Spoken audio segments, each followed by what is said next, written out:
Hey,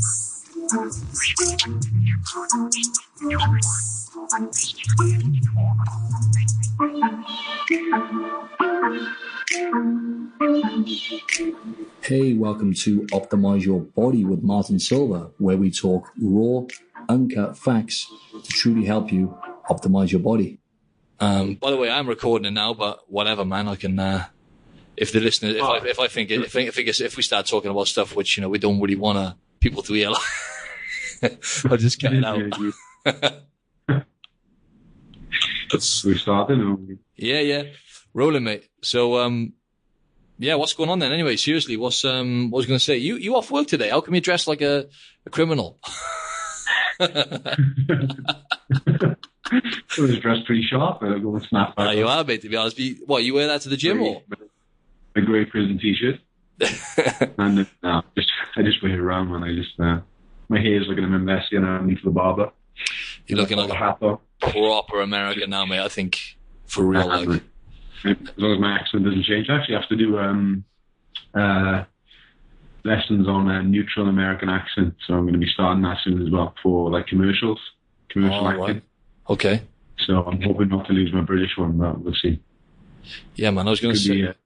Go on. I thought it would be an advantage having a British accent over here with regards to that, but this could be a bit of a disadvantage, so I may have to step my game up a little bit with my American. Yes, it could be good and bad, but I would say more. Am I still there? Sorry, I think I just cut the video off. I would have thought what's it called? Yeah, it makes you unique, doesn't it? Having the British accent, especially a Welsh accent, it's different, isn't it? It's good, man. Yeah. And I get right back. My name's Andrew Bond. It's like James Bond, the movie star. That's how I start every conversation, man. Yeah. Everyone loves the last name, though, but I'm used to it, so I just don't, I don't use it to my advantage, I guess. That's it. But when my last name is Bond, then there's comments made every time, Oh my God, is that like Bond, oh my God, like James Bond? Is that what they're like? Yeah, like I was in Vegas, you remember, by the pool? Yeah. But you guys mile.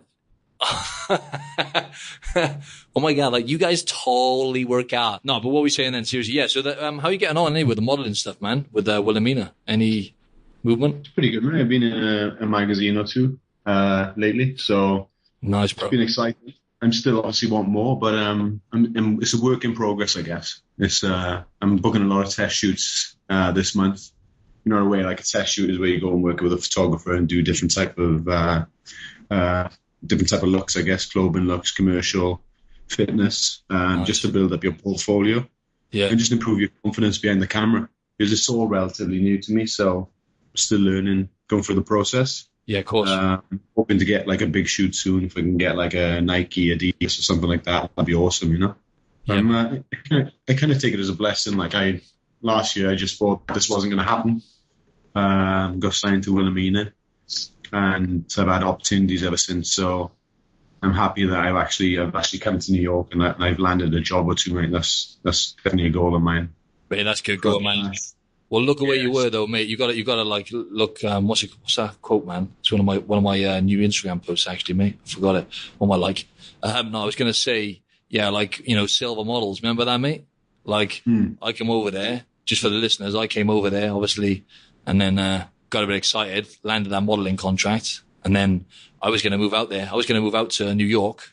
That was the plan, to live out there, and then obviously I didn't get the working visa. Didn't work out for me, but that Silva models turned out to be a nightmare. I know they're even if they are listening, who cares? They're a nightmare. But mate, to step your game up, you've literally just catapulted to the top, haven't you, really? Going from there to Wilhelmina. So happy days, bro. Yeah. Yeah, it's definitely a lot of competition in New York, but I guess that's the challenge I want. I need, So for me, most of my training now is kind of geared towards that, becoming a top model. Obviously focusing on health as well, which becomes easier, but I'm still tuning myself in for different shoots, experimenting with different ways to do that. And I'm enjoying the process as well, Mark, to be honest. Nice, mate. Nice. I was going to say about the modeling stuff. I should be signing with another company called Wink Models. They're pretty big here, actually. So I've got a meeting with them next week. But yeah, the summertime, summer here now, mate. Today was literally like the hottest day, mate. It was like 35 degrees, but it's like a warm breeze. So normally it's like a cool breeze from the coast, but mate, it was so hot. It was a boiling hot. It was like Vegas heat, mate. You know, in Vegas, when we walking around hungover though, feeling like shit, and that like boiling breeze, and then you go inside and the aircon hits you. That's what it's like here, mate. It's, so anyway, I was just going to say, in the summer it gets busy with the modeling stuff. What's that? No complaints. No complaints, mate. What's it like there, man? Is it cold like being October in NYC? It's really, really warm at the moment for some reason. It's been a little chilly, and this week, for the end of the week, it's picked back up again. So it's kind of teases you in ways. New York weather, it can be funny.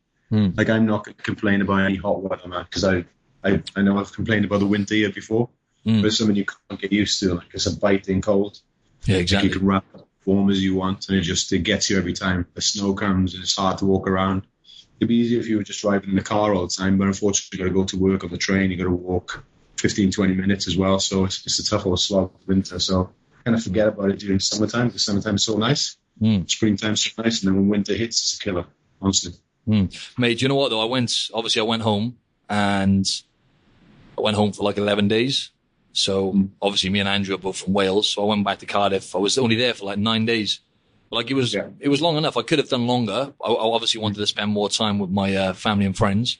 But yeah, at the same time, I saw everyone. I saw all the boys like several times. And you just realize when you go back, you've only really got like a small circle, right? Did you realize that yourself? Because you moved over to Oz and then America. Do you realize that yourself? When you go back, you only see like selected, like, no disrespect people who are your friends, but you mean like you only see the people who are really close to you, don't you? Definitely, mate. And how do you feel about going home? Like, I was going to ask you actually, obviously you cherish time, and you mentioned on your Instagram post you cherish time with family and friends. Like, do you miss home at all, or do you feel at home in Oz now? Mate, I'm not going to lie, man. I do miss home a bit. I do. It made me appreciate it much more. Like, going back, it just made me appreciate, where we're from. It's not too bad a place, mate. You know what I mean? I was Cardiff, capital of Wales. It's an awesome city, but as we've said before, like, it's more opportunity in places like London. Now, what I was thinking is like, I was a bit sad to come back, because I was loving London, and we were only there for like 2 nights, and I forgot how awesome of a city London is, man. What's your thoughts on London? Because you live in New York now. It's the same sort of thing with the hustle and bustle.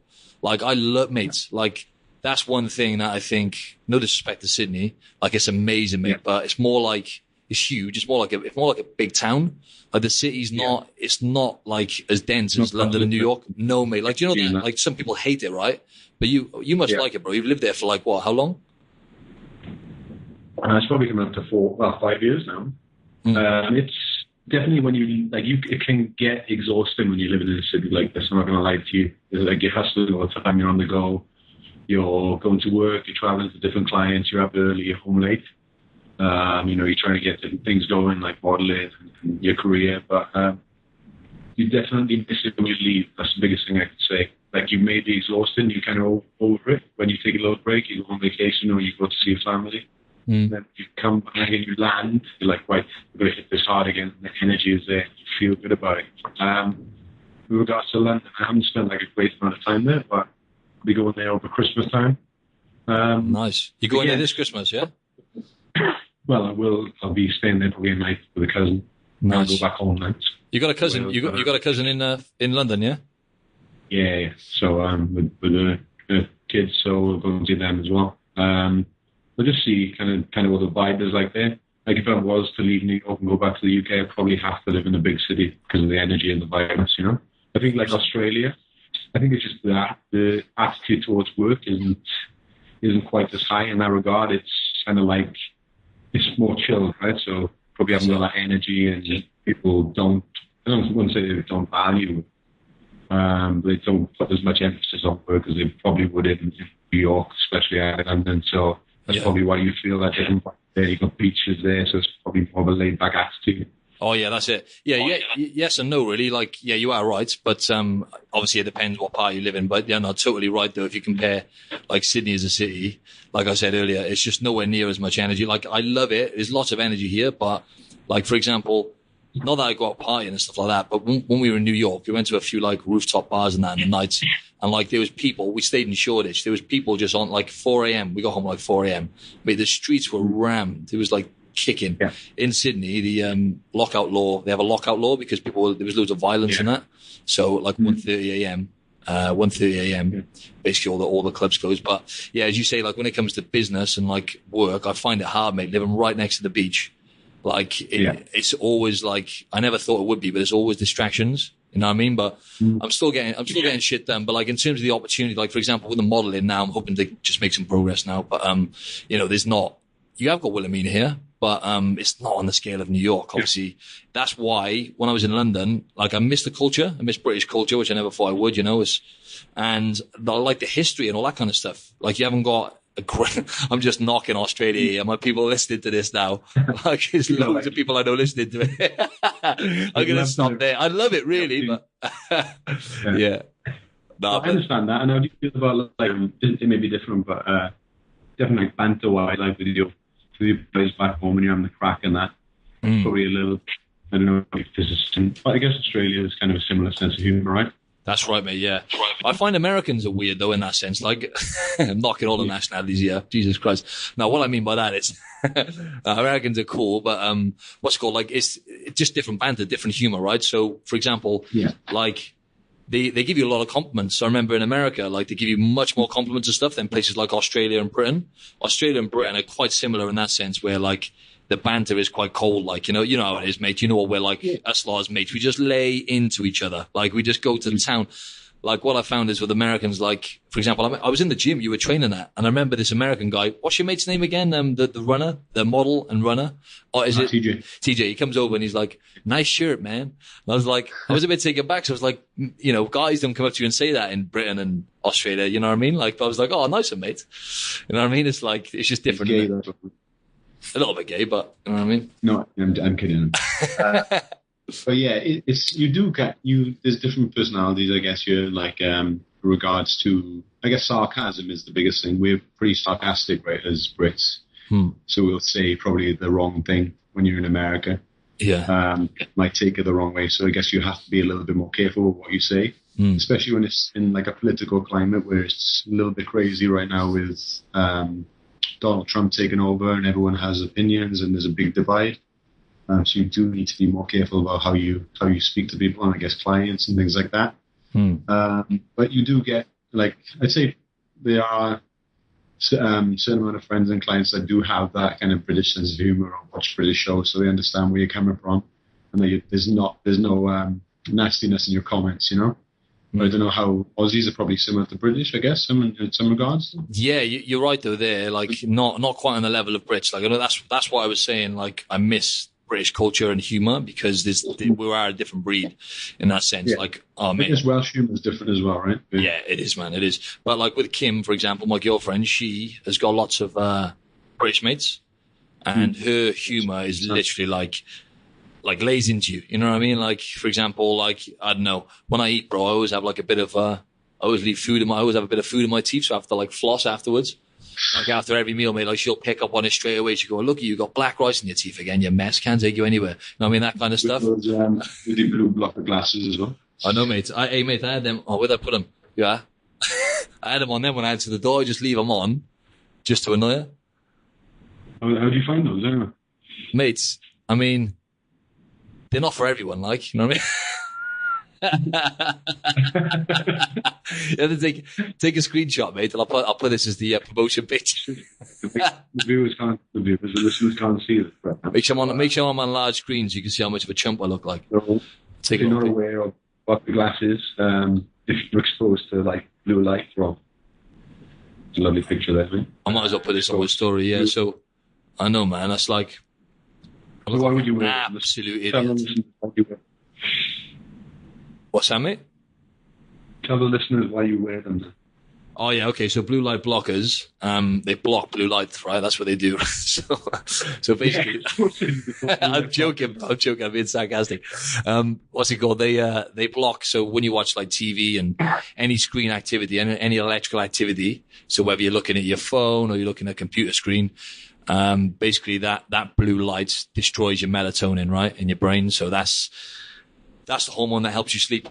And you need to be in, like, have a decent amount of darkness, basically, to stimulate that hormone, which really helps you sleep. So when you're looking at your screen, you're under a constant state of stress. You know what I mean? It's just like you're releasing the wrong hormones, like cortisol and some of the stress hormones you don't really want in your bloodstream before bed. So these things help block that light and therefore mitigate any of the harmful effects. So before bed, look like an idiot, put them on. You look like a welder, put them on. And literally, like, I'm taking them off, man. I can't. I'll be laughing all the way through it. Take them off now. Would you get them on the street, or? Yeah, mate. I literally did, yeah. No, but they come in the rubbish can. No, man, but what's it called? The orange. If you could see, well, you'll be able to see anyway, folks. But yeah, you can get ones which are a bit more subtle. These ones, everything's in orange, mate. So it's sort of a bit off-putting. You have to get used to them. But you haven't got any of them, mate. I'm surprised. I've written them down to get, but I haven't. I've been terrible in that time anyway, really. Since coming home late from work, so it's just like a routine was, my habits were changing. I was like starting to kind of use candlelight in the bedroom and just dim the lights or read before bed. But now I'm just like, I come in probably 9 o'clock and then have food, watch like one episode or something just to kind of switch off. And straight to bed, like straight to sleep. So nighttime routine definitely needs to change, man. Creating those healthy habits again. Really? Otherwise, yeah. I feel like I have a good sleep. Quality of sleep is great. I don't wake up. I'm bouncing up early in the morning. But yeah, that nighttime routine is pretty poor. Lacking there. Yeah, no, I don't even watch any TV anymore, mate. I literally in the evenings. I know you don't watch much. You probably like watch a little bit. I know you've been reading books again now, and you like every day. Like 20 minutes a day. You aim for, is it? Well, at least 20, right? I've got opportunities on the train, so my journey's 15 minutes anyway, and I go maybe just see a private line in between. So there's no excuses. But I enjoy it. It's just getting into that habit again. Definitely. Like, I'm usually listening to something that will help me, help improve my knowledge, like a podcast anyway. But reading, I thoroughly enjoy, so it's going to make me a little bit more intelligent, hopefully, so I'm cracking on with it. I know, mate. Well, I hope it would hurry up and kick in. Yeah, that's fine. Nah, you're intelligent, bro. We both are. Coffee's kicking in now, so. Happy days, mate. Happy days. Is that why you're twitching, yeah? While your legs bouncing up and down?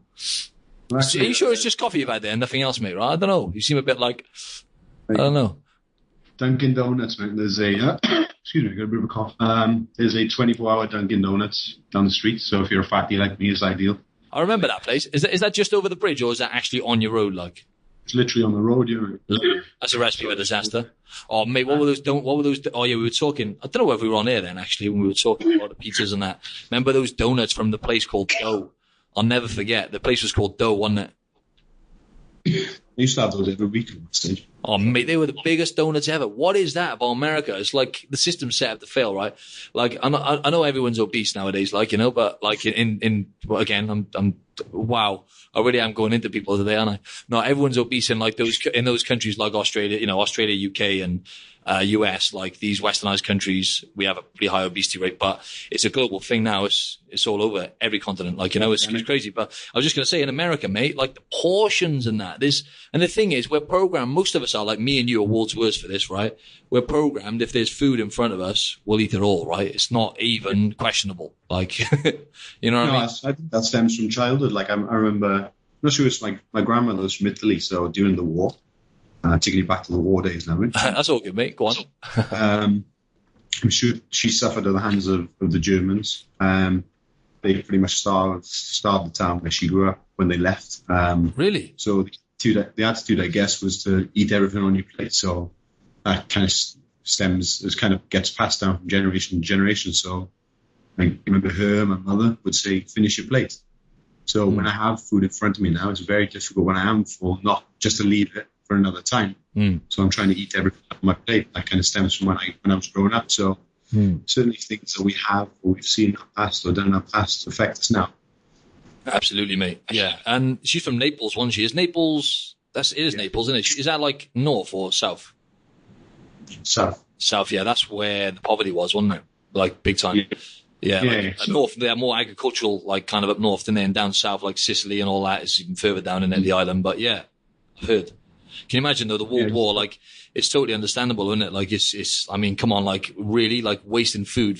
Like, you'd totally be the same, wouldn't you? Can you imagine that? You've literally faced a famine, you know, your town's been wiped out, starvation, and then, like, your grandkids leaving food. Nah, it's just unacceptable, isn't it? But, like, now, when me and you look at it, like, for example, if we were to have kids or whatever, right? Can you imagine that? Like, you know, you don't really, although a lot of people still listening to this podcast probably think, oh, there's nothing wrong with that, you know, because most people think that. And I did up until about literally a year ago. And I thought to myself, no, actually, like, it's not good. Like, we were talking about, again, off air about my binge last weekend. And, it just happens, man. Like, and I think it is stemmed from that as well. It's not, obviously it's the fact that the way they cook the food and the shit they add to the food makes it, you know, highly palatable, and you can't stop anyway, right? It's engineered that way. And I had I had a couple of wines as well, which literally, as you said before, mate, it just literally weakened it. It just destroys your inhibitions, doesn't it? So you just don't care. And I was just, smashing food just mindlessly. And, my stomach, literally, I made my stomach, and I was holding water for about 3-4 days, and my stomach wasn't right. But, as I was just saying then, I was just plowing through stuff, mate. Like, there's no off button. And that's comes from that as well, man, from just polishing your plate off from a young age. Yes, that's binge eating sort of right. Is you know, when you're full and you feel yourself full, you just can't stop. Yeah. Basically, you don't want to eat it, but you're just forcing it, right? Mm. What kind of food did you have in that binge? Was it sugary? Was it? Yeah, it was a mixture of everything, mate. It was salty, sugary, fatty, everything. I had a paella, a massive. We had like one which obviously, like, I'm not going to get one which serves 2 for 2 people. Come on, like. So I had one which serves 4. And then I just obviously just for yourself or for you? Nah, between me and Kim, but I probably had like, you know, 2/3 of it. So I had that, mate. But do you know what, right, Bond? I was actually fuming, people, right? Because it was epic, right? Don't get me wrong. But I should have just had like a burger and chips. There's this new place that's open, right, called Milky Lane. If there's any Australians listening, they'll know what it is. It's like the best burger. Milky Lane, mate. Bloody Milky Lane, eh? Terrible Aussie accent, but there we go. No, mate, but it's literally like burger, chips, all shit food, milkshakes, bloody, you know, you name it, cocktails, everything bad this place has, right? You know, and I should have just went there because I ended up having this paella. It was, you know, we're quite aware Bond, right? So when you have a mouthful, you're like, uh-oh. You have one mouthful, you're like, what have I done? But I'm going in, like, again, that's a binge eating thing. Like, the average person would go, okay, I'm in a pretty healthy state right now. If I eat this, it's going to make me feel like shit for days. Is it really worth plowing through all of it? Lo and behold, mate, I literally smashed all of it, no problem. And then we went to this place, it's a place called The Spot, loads of nice restaurants, and there's a place called The Sweet Spot. It's a cake shop. Mate, it's the best cake shop in Sydney, I swear. Went in there and ended up having like a little tiramisu cake. But that's not enough, you know, again, for the average person, I'll get a cake. No, that's not enough, man. Go and get another one. So I had like 2 cakes. And yeah, I mean, I really enjoyed it, mate, but I wish I just had burger and chips. What's that? Did this come from you being at home and maybe like what food eating at home? Were you off your normal routine and diet, and then you came back and you thought, I've been off that diet all week. I'm just going to smash it this weekend. Yeah, it could have been partly that, mate. But I really didn't see it coming, mate. I was actually, I don't think it was that, mate, because I was actually making an effort with Kim to go and get a poke bowl. There's a reason why we did. That's it. Like, it's a nice place, mate. It's a lovely, healthy food. Do you know poke food? It's like Hawaiian and Japanese. I'm not sure if you've tried that. I haven't tried it myself, no. I think I've heard of it, no? Oh, mate, it's wicked, man. With the vegetables and meats, or? Oh, mate, it's the tastiest, healthiest food ever. It's black rice. You have like black or brown rice. And you can have anything you want, really. And you mix that with all like, different types of fish, like Hawaiian style fish, fresh seafood. And like they add some sauces to some of it, but it's like, it's all made naturally. It's all pretty good. Anyway, it's really nice, man. But we were going to have that, but it's not very good in there. There's not much of an atmosphere. So, let's go somewhere with an atmosphere. In the danger zone then, mate. Yeah. Got well out of hand. I was going to ask you something then as well about, binge eating. Like, how would you define it, Drew? Because that was a good point you said then, right? Just for anyone listening. Like, it's hard to define what binge eating is. And the thing is, I think that's it. I think just uncontrolled eating, I guess. Like, so when you're full and you're satiated and you've had enough, and you're still delving into foods and it gets out of control where you can't stop. So you're, like, how would, you know, in the past, what's happened to me is I've probably, like, for example, this weekend I had a pizza, right? So that's pretty big for me. What flavour did you go for? So we had pepperoni, and we had like a ham mushroom artichokes and olives, I believe. Oh, mate, artichokes on a pizza. Do you know what, Drew? I only tried that like a few months ago, and I was like, why haven't I had this my whole life? I'm obsessed with them at the moment. Bro, artichokes, man. So good. Oh, do you have them? Do you have them as like Oh, wait, I thought I lost you. Salad. Do you have them? Okay, go on, hit me. Yeah, so but we, like before, I think we've obviously shared pizza before. We've ordered a large one each. So for me, lately, if I've ordered one, I've just gone for like a medium or just a smaller size, and there's something that's going to make me satiated, like I said. Then afterwards, if I was following on from that pizza, it'll be dessert, right? So I'm going to enjoy myself. I've had a light the day anyway. So we had a little bit of ice cream. Yeah. Like I'm at the point now, at the stage now where I'm not binging, so I'm at a good place. It's taken me a long time to get to this point. Especially when I have the fat-sugar combination, it usually leads to an uncontrollable binge. So sometimes I will then go to the shop and I'll look for sweets, cakes, chocolates, whatever I can get my hands on it, and just eat them mindlessly, I guess, in front of the TV. That's the worst thing. I just want to stop you there real quick. Hold your thought. When I done that podcast with the new nutritionist, the binge eating expert, she said that's one of the worst things. That's one of the top things on the list. She says to people who are looking to shift their eating disorder is do not eat in front of the TV because, and since I've changed that, Drew, it's made all the difference, man. And you know what? When I do, mates, like it does get out of hand. Anyway, mate, you were saying, sorry, bro. Yeah, so it just leads to uncontrolled eating. I guess like overindulging during different celebrations, or just like consuming massive amounts of calories when not needed. Yeah. With this, like, so you were saying, sorry, mate. I just meant to say then you were saying like, so I'm impressed with this because I've been at the same level until I went to the UK and got taken back down again. But you, taken down, man down, bro, man down. UK, terrible food options, mate. You got no hope. I got sucked back in. Anyway, you were just saying then, so you managed to nip it in the bud then, like you maybe. What I was going to say as well, mate. I was just going to say, isn't it crazy that like you can stop it, right? But you know full well, because you're aware what foods trigger you off, right? So you could literally, you don't want it though. I know, like, and I'm the same, I don't want it, but you know, if like, for example, you were off your head, like drunk or whatever it is, wherever you're taking, if you were just to like have one, like for example, a little bit of ice cream or I don't know, some little bit of chocolate, it could trigger that off, Drew, right? Into a binge. Yeah. Massively. Certain foods will definitely trigger me.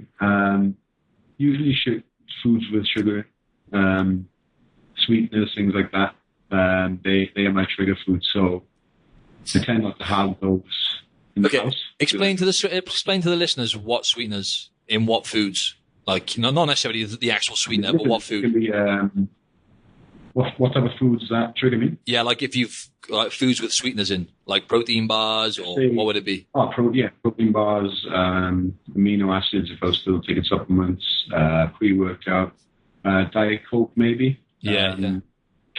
You know, it depends really. Like, but I'm at like I said, I'm at a different point now where I haven't had that binge for a long time, and it's under control. But I guess the biggest test comes when we have Thanksgiving for the end of this month, and then Christmas in December, because I'm home with Christmas, so my mother's cooking lots of cakes as well. I'm sure she's going to want to feed me as well. And she'll be like, eat it all. You do not leave a crumb on that plate, my son, otherwise you get a backhander.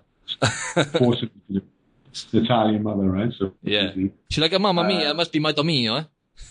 Hey, come on. Hey, come on, Luigi, yeah? Dumb shit. Hey, eat the pizza. This is yeah, so we'll see at home and see if I can keep it under control there. But I obviously want to try everything. But I feel I'm in a like last Thanksgiving was under control, last Christmas under control. So let's see how this year goes. Yeah, it seems to me you've improved. Well, the only way was up, wasn't it? From when we were in town, when I was in town for Thanksgiving, the only way was up from there, wasn't it? But it seems to be that you've improved every year, and like you have a bit of. It sounds like to some people, it sounds a bit like, man, like these guys are a bit over the top. But Like they know it's the way to do it. Like you have to have a little bit of a strategy going into these things, and it's not rocket science, is it, Drew? Tell them what you normally do. Like, what will you do this year? I will just go. I guess I'll have just lighter days. Like, so if I know my meal is starting at 12, 1 o'clock, then am I likely to have a heavy breakfast, like high in carbohydrates, high in fats? Probably not. I'll just go for lean options, more vegetables. Some of that's going to fill me up enough. Some of that's not going to make me, and not going to be too high in calories. So when it comes to dinner, I can just feast a little bit. You know, and I don't tend to go over my calories for the day or for the week, right? So I like the week leads after that, so I know Thanksgiving is the end of the week, so that week before I cut back a little bit, just so I enjoy myself on the weekend. And then when afterwards, I'd probably, if I go consume a little bit the next day, I'll just try and get up and move. So drink plenty of water, go for maybe get a gym session, have the opportunity to see the gyms open on Mondays, and then back, so I'll just have a light day, maybe skip a meal or two, and then I'll start feeling better. 2 days later. That's the way, mate. But the difference is now I'm kind of questioning how this food will make me feel. So if I have like a pizza in front of me, you know, when it's an occasion where, you know, I want to spend time with my wife, time with my loved ones, with friends, and I'll justify eating that pizza just because it's going to build a healthy relationship. Yeah, of course. Same at work. Sometimes I have leftover pizzas at work.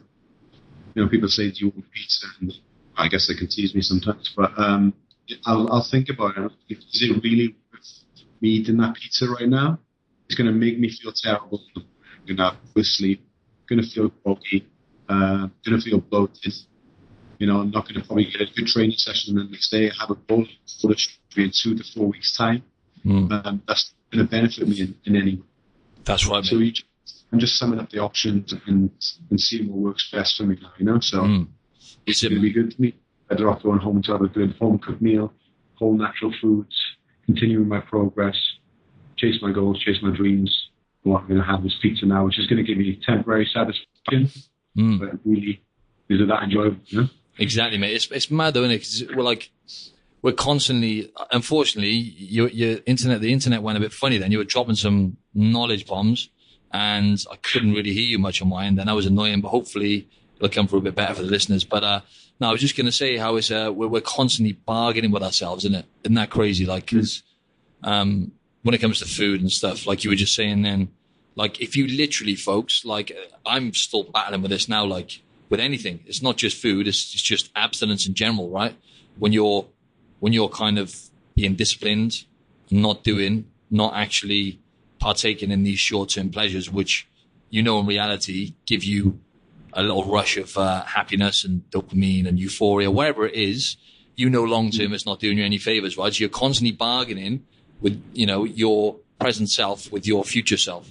You know what I mean? So it's like, if you can actually ask yourself, though, right, okay, like Drew said then when it comes to a pizza or ice cream, like, okay, if you can have a slice or two, that's great. Like, if you can do that, that's great. Like, kudos to you. If you can actually just have 1 or 2 slices and do things in moderation, fair play. Andrew and I are not built for that, are we? So we tend to, like, you know, for us, it's like, oh, how am I going to feel afterwards? I'm going to feel a bit. I think that's what you're getting at as well, Drew, right? Because if we were just to have 1 slice, you wouldn't feel that bad afterwards. Would you? Drink some water, whatever, cool. But when do you ever have 1 slice of pizza, Drew? Can you remember the last time that happened? I can't. No. I think it can be all or nothing, especially with guys in the fitness industry, especially from the past. Like, we've been very restrictive for a long time. I lost you a bit there. I got you. Sorry, mate. Restricted for a long time. Sorry. Especially with guys like us from the fitness industry who have in the past built a poor relationship with food. We would have restricted and then binge massively, restricted and then binge massively. So I guess that's where it's come from. It's come from our past, you know? We can have a good week, and on the weekends maybe you overdo it a little bit. That's it. You still hear me? Yeah, I can hear you. Yeah, it's fine. It's just like, it's not as sharp as it was at the start, but it's okay. Yeah, go on. I'm not sharp, or it's not sharp? No, you're sharper now, mate. You've livened up a bit. That coffee's kicked in. Yeah, it does. You were like a plonker at the start. Joking, go on. Yeah, the coffee's working well now. It's time as well, so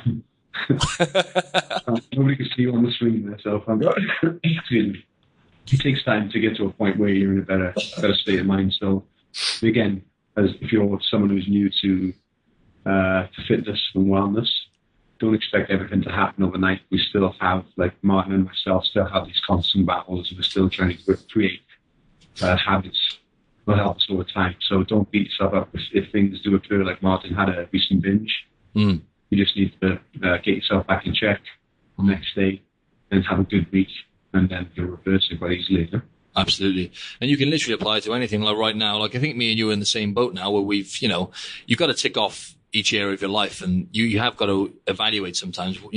I think it's good to do that. Like check yourself. Where am I in life? I've got to, if you've got dreams and you've got stuff you want to achieve, trust me, like ain't shit gonna happen. The default is failure, right? I always tell myself that the default is failure. If you don't do shit about it, if you don't take action, wherever that is, if you want to get in shape and you're in maybe an unhealthy state, or struggling to get in shape, or you're struggling to get money behind you, unless you take action and start putting sticking your neck out and actually trying to achieve these things and taking action, then the default is failure. You're not going to get anywhere. So that's why you've just gotta give your all, really, and just give it your best shot, kind of thing. So yeah.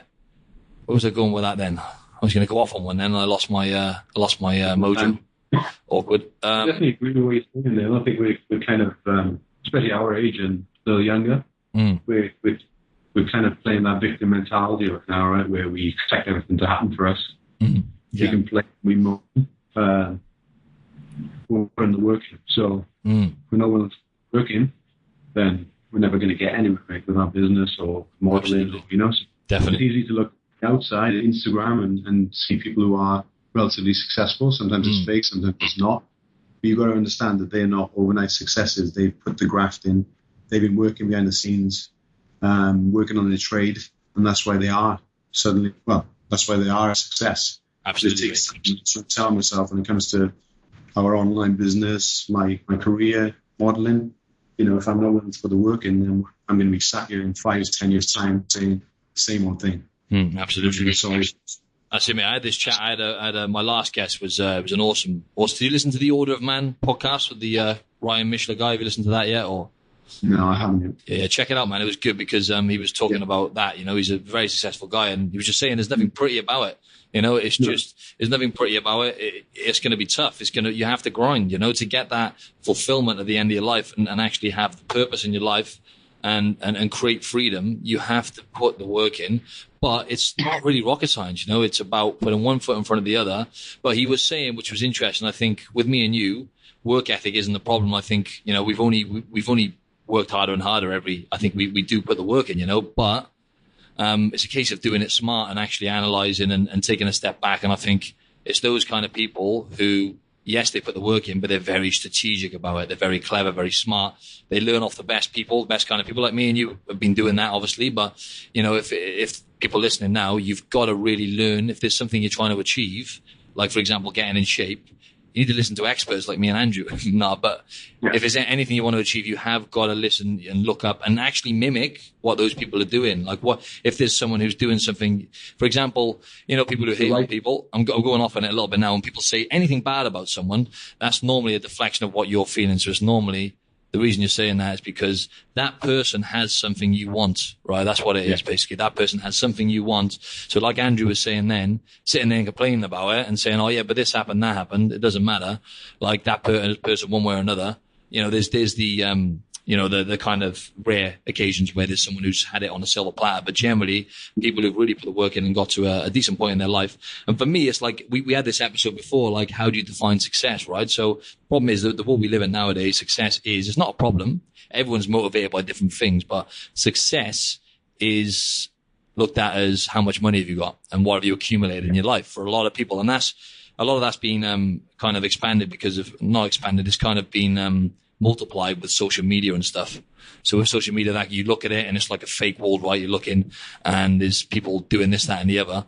And that's it. Like, success to me is I look up to certain people who have just got that balance. they're not millionaires necessarily at all. Actually, some of the people I look up to and follow is, they've just created a decent amount of balance. They've got freedom from where they put the work in. And the most important thing is the character they've defined and the resilience and the discipline and all of these traits they picked up along that journey is what attracts me to those people, So your relationships, your finances, like Andrew and I, we have the health, we have that lockdown, right? We have the relationships. Now the area we're trying to focus on is like, obviously we're trying to build a business together now, an online business, online coaching. And we've got a few ideas, and that's what we're working on now. But it's just finding that balance, and it's a never ending road, Drew, right? Yes. Hit the nail on the head there, mate, actually. Yeah, and like I think life, especially as I get older, you find that life's not as easy as you might think. So, as you said, there's going to be a lot of setbacks along the way. And that's why I've been doing a lot of reading and kind of soul searching lately and trying not to let things get to me much. Because I've been that person who has felt sorry for myself and has moaned and groaned and I haven't got this, I haven't got that. But I've definitely taken opportunities in my life and I'm living a better life than what I ever have. I need to be eternally grateful for that. That's another thing I've been back practicing is gratitude in the morning and evenings. That certainly helped. But again, like I said, Martin said earlier, it takes time.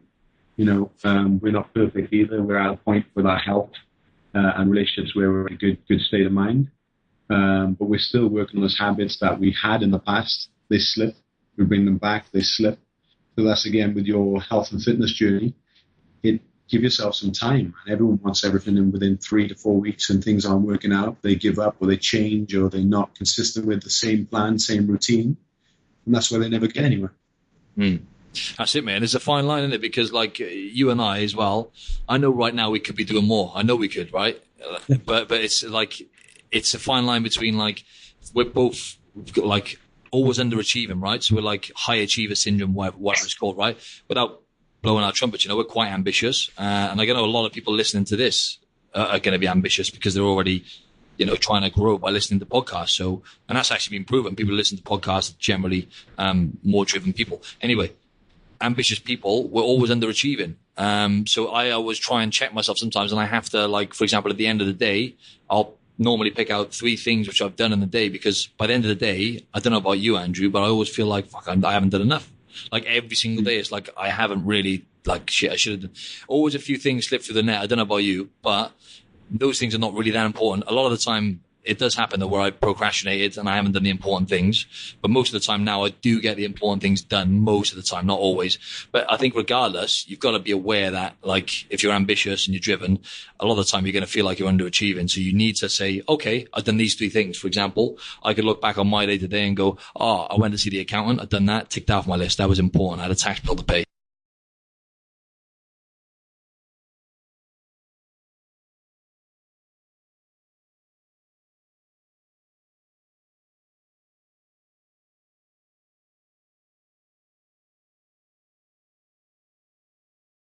Yeah, you're back. I lost you for a second. Anyway, we're back on air.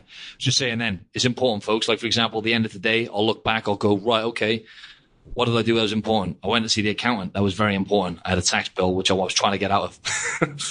I went and saw him. And then I basically went on my laptop then, and I had a podcast which didn't come out very good, the quality last time. So I sent that off to someone, got that done. I've done plenty of things. What else did I do then? I also had to get some documents together for the accountant. And it could be anything chores that you had to do which were important. Like, I've done some other stuff as well, I can't remember. But it could be anything. They were my chores. They were my nitty-gritty chores, and I got them done. You can pick any 3. It could be anything like, I smiled at someone. It could be absolutely anything. The point is, switch.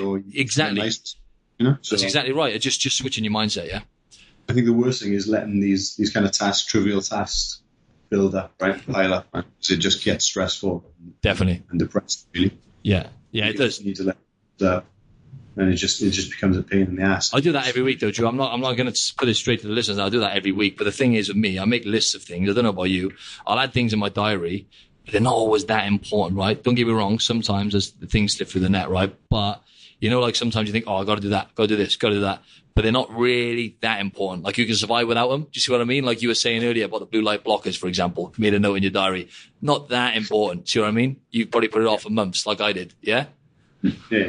Exactly. Yeah. Anyway, I just wanted to say now you haven't got that long left, so I wanted to drop some gems for the people. Right? We were talking about PTs and stuff, right? I think it could be quite valuable for us to say, kind of like what things to look out for in a good trainer, right? Because like without being big-headed, there's a lot of shit trainers out there, and are awful, mate. And up until about a few years ago, I was one of them, right? I'm not going to lie. I mean, I was still better than most, I would say, right? But nowadays, like, I'm still nowhere near where I want to be. And that's the thing. That's a great thing about PT, isn't it? Being an expert is never ending. Yeah, I agree with that, mate. When I first started on the gym floor, like looking back at how I was, I guess I was still pretty professional with regards to what I believe in, because I've come from a management side, so I could see the good and bad in personal trainers. But the way I used to coach and train people at that point and train myself was, looking back, was pretty awful. And I would just try and beast people during sessions.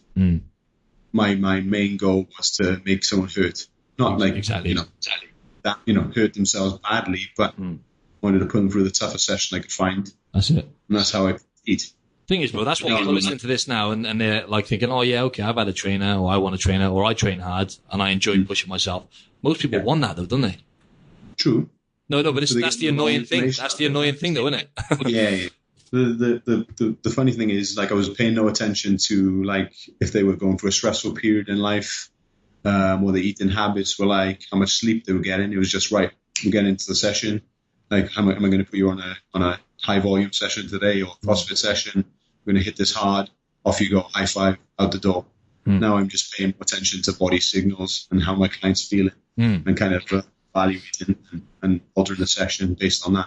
Okay, so I'll ask you on that then, because I know there's a few PTs who listen to this now, and even if you're not a PT, this is going to benefit you. So what would you say then, Drew, like as a PT, what would you say, like the top three, I know it's a tough one, but the top three kind of, or just anything as a PT. For trainers? What would you say, like, if you say to someone, right, I want you to focus on these things as a PT because they're important, what would you say, just short and sharp?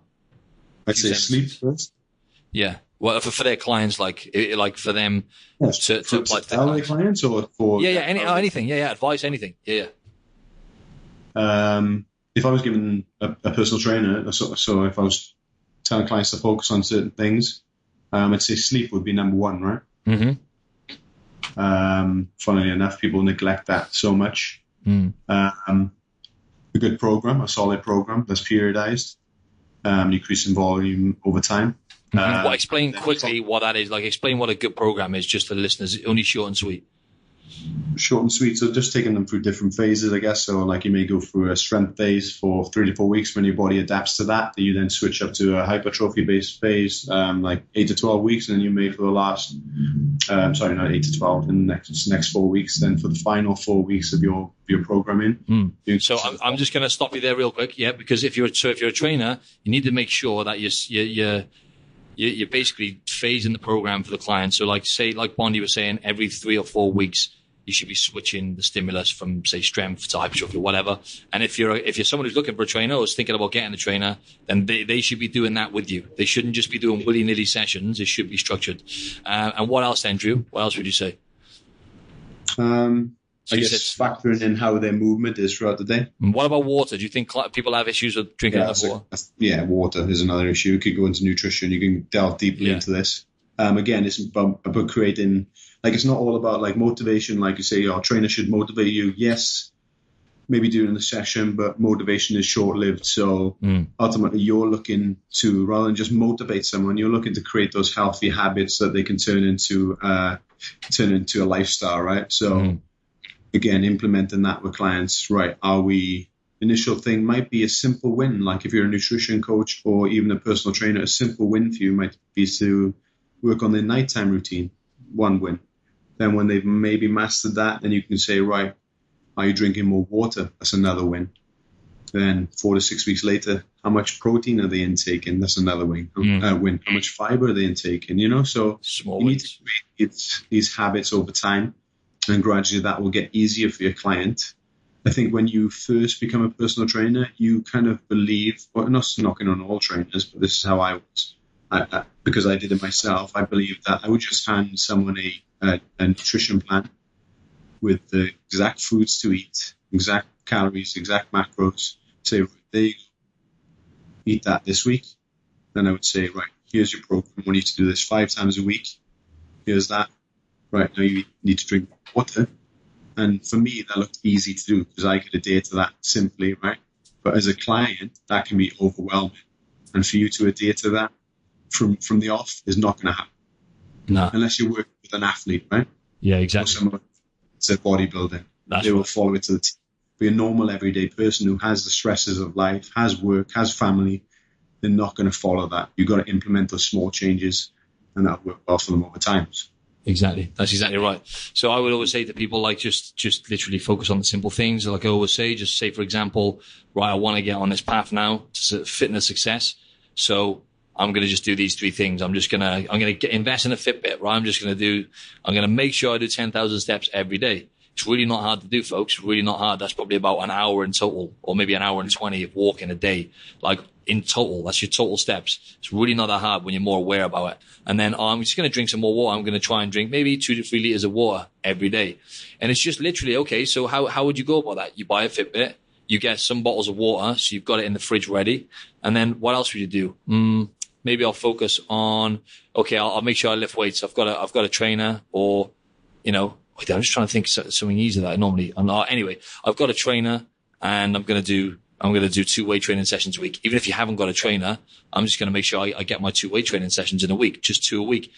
Resistance training is key for, as we always say, for long-term success with your metabolism, with your body, with your health. And I just wanted to say as well, there's so much science studies now going into the health benefits of lifting weights. For example, like they've done studies on women with breast cancer, and the ones with much more lean muscle mass had like 60% chance more of a better survival rate. So it was a massive, significant amount. So 60% higher chance of living. And then there was like people without even Alzheimer's, people with low lean body mass were significantly higher chance of getting Alzheimer's. And there's loads of stuff going into it. Osteoporosis, like that. That's the main one. You know what I mean? Yeah. Because obviously. Definitely. So it's literally, I know I get passionate about this, but yeah, just focus on the big rocks. So get your 10,000 steps in, drink your water, and get your resistance training in. Doesn't have to be rocket science. With the resistance training, I think, like I said, I touched on this earlier, like people try and do too much too soon. So as a personal trainer, I was trying to get people to change everything at once. Like with resistance training, again, if you do have a trainer or you're training on your own, like if I was going to the gym as a beginner or someone who just wants to get a decent body, I would just say, right, I'm going to commit to 2 sessions per week. Right, 2 resistance sessions or whatever you enjoy. Generally, I would always favor resistance, rather than say, hey, like most people do when they're trying to change their body. They say, right, I'm going to commit to 5-6 sessions a week. But we know, for the most part, even for me and you, that's not really achievable, right? Mm-hmm. So if you say, I'm going to do 2 sessions per week, and then by the end of the week, you're like, right, I have energy. I'm going to do an extra session or an extra 2 sessions. You can give yourself a pat on the back. But if you say, right, I'm going to do 5 to 6 sessions, you don't actually reach that goal per week. You're going to be a bit pissed off with yourself, and you're going to be down on yourself, beating yourself up. So be more realistic. Commit to 2. Anything on top is a bonus. You commit to too many, you're going to set yourself up for failure. Simple. Yeah, simple as that.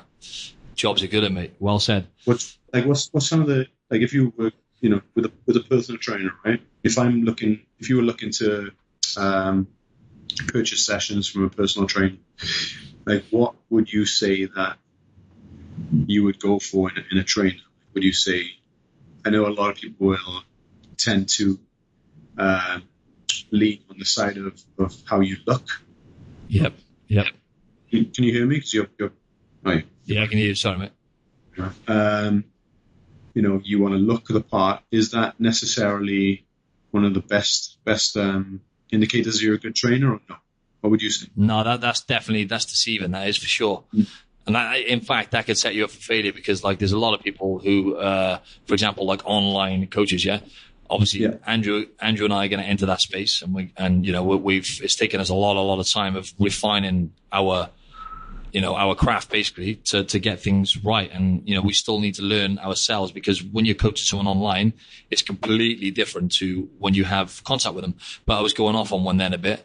What I was going to say is, when you look, the assets you look for in a trainer, yeah, if they're in good shape, then that doesn't really. I mean, don't get me wrong, right? It is and isn't. It is and isn't. Yeah. So I'm going to track back a bit. You need to be in shape. It actually pisses me off. Trainers who are not in shape, right? Let's face it. You need to be looking healthy. Like without being big-headed. Andrew and I are in like really good shape, right? We're really lean. You don't have to be shredded, like, and in insane shape to be a trainer, by the way, right? But yes, you should look for a trainer who looks healthy and is in good shape, and is, they know what to do. Is a good, is eating well. That's the main thing. Yeah, well. Just that's it. And we're drawn to that anyway. So naturally, you're going to go for someone who looks like that. And if you don't, then that's a bit of a rarity that happens. You do see trainers who are out of shape, but like I think I don't see many of them around here, but you do see it, and that actually really annoys me. But there we are. But it doesn't not make you a good coach if you're not in shape. Like that's like I guess. So if you're seeing someone that's not in shape, like question them on their knowledge. Yeah, that's it. But how do you define not in shape? So what I mean is not so much not in shape. I mean like for example, people who are really overweight, right? Like I mean, right. I'm not nothing against people who are overweight at all, right? I'm not saying anything like that. But what I am saying is like trainers who are really overweight and not practicing what they preach. So generally people are going to see through that anyway, right? That's a given. But you should look for tracing a trainer who is actually going to coach you and talk to you and be a mentor, right? Because that's the main thing. Like a therapist is one way of putting it, but I would say more of a mentor, someone who's going to not be a mentor or a life coach, but someone who's going to talk sense into you when it comes to focusing on your health, focusing on the things you're doing outside of the gym. Like Andrew said, get enough sleep, drinking enough water, maybe keeping a food diary, which is really simple, using the app MyFitnessPal. Those kind of things are the things that are going to set you up for long-term success. A trainer who's actually going to teach you, as the saying goes, teach a man how to fish and feed him for a day. Sorry, the other way around. Give a man a fish, feed him for a day, teach him how to fish and feed him for a lifetime, right? So you have to learn for yourself. So a trainer who's going to give you the tools and coach you along the way to do those kind of things, like moving more, drinking more water, tracking your food, being consistent with your weight training, and that kind of stuff. Not a trainer who's just going to wipe the floor with you, beast you, and then go crazy at you and shout at you when you have overeaten on a weekend, and you come in and it's like, and they're shouting at you or they turn their back on you, which I've known trainers to do, which I used to do in the past, actually. So I'm not going to condemn those people. But yeah, that's what you want to look for. Someone who's going to coach you mentally and get you for the psychological side of it, really. Yeah, and then obviously first impressions count if you're looking for a trainer. So just make sure that you're impressionable. Again, you look the part, or even you dress well. You're smiling. I think the biggest thing I noticed with some trainers is that like they don't really pay attention during the session. Like they're so distracted by the biggest thing I see, worst thing I see personally. You might think differently. Is that I've seen trainers who are like constantly on their phone during the session. Like I know people are paying a lot of money for my session, so my phone stays in the locker. I've seen. Do you use a clipboard or an iPad or something to make notes? Because like that's the only thing I make notes on my phone sometimes.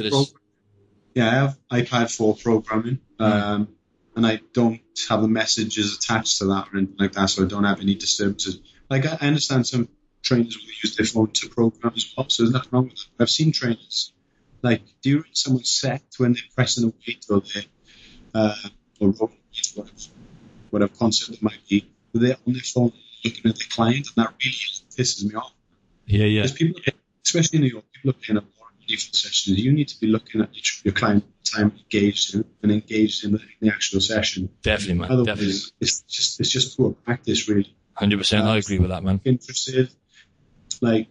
Someone also, if your trainer's like sat down during the session on their ass on the weight, so I think I'm always standing up, and moving around my client, just checking their form, Don't have your hands in your pockets as a trainer. Don't, I see people staring into space, not even making eye contact with their client. Just be good at your job. Like if you see weights on the floor in your gym, maybe it's not your responsibility to pick them up, but do that anyway. Put weights away after you've used them, pick rubbish up on the floor, work out yourself. Simple. It's a simple win. Wicked, man, wicked. Listen, mate, we can't go on for too much longer because we've dragged this one out of it, but it's all good because we dropped loads of, I think helpful advice at the end there. Yeah, and I was getting into that. No, that's right. Sorry, mate. Go on. So, if you got some more, go on. Ultimately, like as a trainer, you want to be compassionate and generally want your clients to succeed and reach their dream body or their health goals. And that will show in your work. right? So people will be aware of that. They'll see you working hard, and see you're actually passionate at your job, and they will choose you as a trainer. I actually need to tell you about, like, one of the worst things I've seen is I saw a guy who was training privately. He was behind his client was on a road, and then in front there was a woman cross trainer, right? And so he was, instead of looking at his client, he was Snapchatting on his phone, zooming in the ass of the woman cross trainer. Are you serious? Yeah, mate. And obviously sending it off to his friends. It's probably something you've done in the past, right? But yeah, I actually have. Yeah. I've done that ages ago. Yeah, I'm guilty there. I'm guilty. But that was the old me. The old me's dead and gone. But yeah, nowadays I would be pissed. I wouldn't be pissed, but I'd just be like, come on, man, that's a joke nowadays. But I've done it myself, so only once. Literally once I recall doing it, folks, by the way, right? Yeah. Just professionalism, it's your career. Then if it is your career, then at the end of the day, focus on it and always try to become better. Like we said, we were not the polished article when we first started in the gym floor, right? We out things, looking back and cringing now. We cringe at some of the stuff I do now in the future because I'm always learning. But just look after the safety of your clients. Like if they have a stressful day, make sure that you alter the session based on that. Sleep day. And just get the improvement. Sorry, I'm just. That's all right, mate. That's wicked. But yeah, that's it. That's it in a nutshell. Then, so top takeaways there. If you're someone who's looking for a trainer, look out for those kind of assets. Really, it's common sense, but it's basically if you like the person as well. If you like the person, you can have a conversation with them. Yeah, that's pretty much a given. That's huge, yeah, because that person's going to be able to talk to you, about life, which is actually, we're not life coaches, we're not really therapists, but we kind of are. So it's like just a case of someone who's going to listen to you and not really talk over you, and actually just listen to what you're telling them about. The questions they're asking you in relating to fitness and what you're doing outside of the gym and all the rest of it. But, yeah, that's pretty much it in a nutshell, man. Knowledgeable, but also personable, right? Yeah, exactly. I've seen plenty of knowledgeable trainers in the past, much smarter than me, and they can't hold a conversation with a client. It's just awkward. That's it. They haven't been picked up and developed their career. That's it. But most trainers are probably not going to really be doing that well, right? If they can't really hold a conversation, they haven't got those people skills. So generally those people are not going to be the ones who are busy, but watch out for them, right? Like at the same time, just make sure they're not, if you're getting pain anywhere, I know a lot of trainers do push people to, push, regardless if you've got that pain in your knee, push harder, If you're having pain, that's a signal. You need to do something about it, right? And focus on mobility and stuff. But yeah, mate, go on, mate. Anything else you want to say now before we wrap it up? Yeah, just don't be afraid to, cut your trainer off. If you're looking to train with someone else and you feel that you're not, again, we said about being personable, if there's no relationship there and it can be a little bit awkward, or you're finding that the trainer isn't the right one for you, then just be honest with them and cut them off. They'll get over it in time and move on to someone who you feel better for your goals, There we go, man. There we go. I just wanted to say to the people, if you could actually give me some feedback, and I would like you, if you can, just DM me on Instagram is better, if you're on Instagram, at Martin Silva Fitness.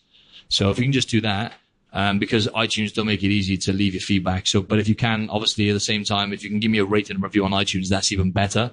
But a lot of people seem to get issues doing it. All you've got to do is just search for Optimize Your Body in iTunes, or in whether it's Spotify, iTunes, or any platform you're listening, search for it.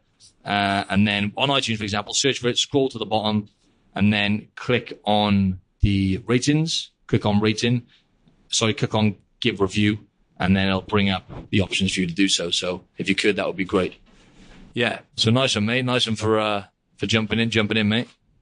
No worries, mate. It's good to catch up. We haven't had a chat in a while, so. I know, man. Yeah, it was great to catch up, mate. It's been a while. Get you back on next week or the week after. Peace, bro. Good. Bye-bye. Bye.